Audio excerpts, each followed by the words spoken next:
नमस्कार दोस्तों, बस्ती से मैं नीरज कुमार द्विवेदी आप सभी को सादर प्रणाम करता हूँ।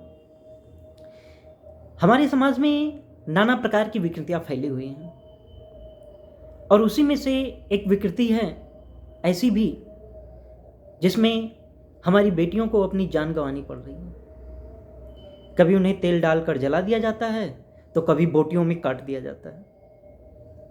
कभी निधि, कभी निकिता, कभी श्रद्धा, कभी ऐश्वर्या, ना जाने ऐसी कितनी बेटियों को मौत के घाट उतार दिया गया है। ना जाने कितनी बेटियां हमसे दूर हो गई हैं, अपना जीवन खो चुकी हैं, लेकिन ये विकृति थमने का नाम नहीं ले रही है। ये विकृति अपना मुंह फैलाए हुई है।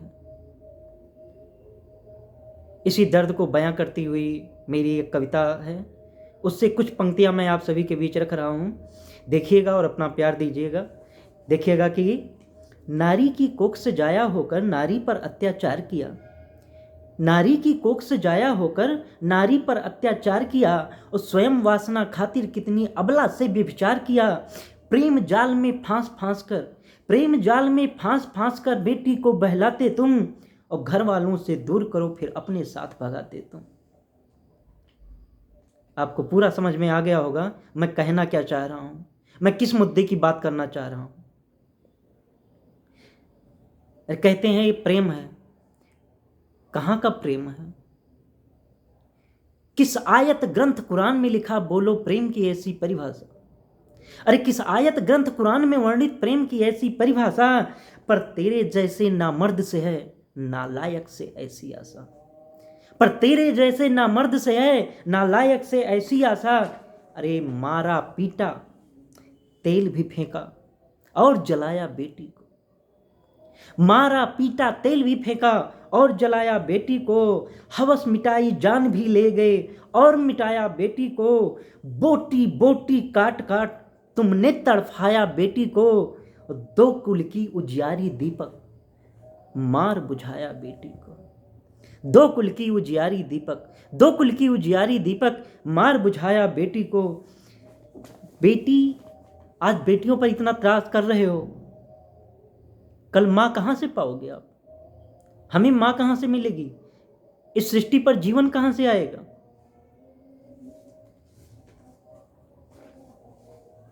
इन पर तो जन्म से पहले भी कुछ लोग त्रास करना शुरू कर देते हैं। कहीं लिखा था हमने कि लोग सच कह रहे हैं दुनिया बदलती जा रही है, लोग सच कह रहे हैं दुनिया बदलती जा रही है, इंसान की जमीर और तस्वीर ढलती जा रही है। अरे लोगों की सोच इतनी गिरती जा रही है, लोगों की सोच इतनी गिरती जा रही है कि बेटियां जन्म से पहले कोख में मरती जा रही हैं, बेटियां जन्म से पहले कोख में मरती जा रही हैं। बेटियों पर हम जगह से त्रास, जन्म ले लिया तो त्रास, कभी मार रहे हैं, कभी काट रहे हैं, कभी जला रहे हैं। देखिएगा कि मारा पीटा तेल भी फेंका और जलाया बेटी को, हवस मिटाई जान भी ले गए और मिटाया बेटी को। बोटी बोटी काट काट तुमने तड़फाया बेटी को, दो कुल की उजियारी दीपक मार बुझाया बेटी को। अरे कई बेटियां तुझ जैसों का कितनी बार शिकार बनी, कई बेटियां तुझ जैसों का कितनी बार शिकार बनी, पर कई बार कोरट से ना तेरे गर्दन की तलवार बनी।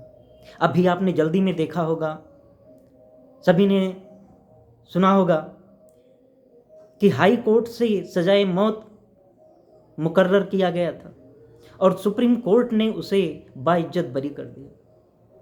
तब लिखा मैंने कि कई बेटियां तुझ जैसों का कितनी बार शिकार बनी, पर कई बार कोरट से ना तेरे गर्दन की तलवार बनी। ऐसे कृत्य से कुकृत्य हेतु जब हिम्मत तेरी बढ़ती है, जब छूटते हैं तो हिम्मत बढ़ेगी, स्वाभाविक है।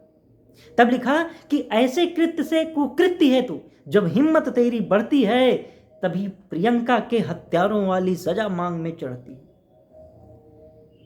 जब सुप्रीम कोर्ट से बलात्कारी और हत्यारे बाइज्जत बरी हो जाएं, तब जनता क्या उम्मीद कर सकती है? जनता यही उम्मीद करेगी कि डॉक्टर प्रियंका रेड्डी के हत्यारों का जो हाल हुआ था उसी तरह से ही न्याय हो, वही सबसे अच्छा न्याय है। आपको याद होगा कि डॉक्टर प्रियंका रेड्डी निर्मम हत्याकांड के समय सीन पर गए थे और हैदराबाद पुलिस ने सबको वहीं पर बराबर कर दिया था। इस तरह से उस बेटी को न्याय मिला था। तो लिखा कि ऐसे कृत्य से कुकृत्य है, तो जब हिम्मत तेरी बढ़ती है तभी प्रियंका के हत्यारों वाली सजा मांगने चढ़ती है। बेटियों से कहता हूं कि हर पल आपको अब आगे बढ़ना ही होगा। हर कंधे से मिलकर तुमको हर दुर्गम पथ चलना होगा। चल रही हवा जो लब जिहाद की उसको अब ढलना होगा। चल रही हवा जो लब जिहाद की उसको अब ढलना होगा। कि लक्ष्मी दुर्गा खप्पर वाली काली जैसा बनना होगा। लक्ष्मी दुर्गा खप्पर वाली काली जैसा बनना होगा। स्वयं अस्मिता रक्षा को तुमको खुद अब लड़ना होगा। तुमको खुद अब लड़ना होगा। तुमको खुद अब लड़ना होगा। क्या करोगे? बलात्कारी और हत्यारे छूट जा रहे हैं तो खुद ही उठाने पड़ेगी कटार। बस इसके लिए 2 पंक्तियां और कहना चाहूंगा। मैं देश के नायक, देश के प्रधान से कहीं पर लिखा था हमने कि नारी अस्मत के लोभी यहां भरे पड़े हैं मोदी जी। नारी अस्मत के लोभी यहां भरे पड़े हैं मोदी जी। इनके लिए अब तो ऐसा कानून बनाओ मोदी जी। खिलौना खिलौना खिलौना खिलौना समझे नारी को वो चौराहों पर झूल सके और मध्य रात्रि को भी बेटी आज़ादी से फिर घूम सके। मध्य रात्रि को भी बेटी आज़ादी से फिर घूम सके। मध्य रात्रि को भी बेटी आज़ादी से फिर घूम सके। हमें वो देश चाहिए जहां हमारी बेटियां आधी रात को भी सुरक्षित घर पर आ सकें, बेखौफ होकर निकल सकें।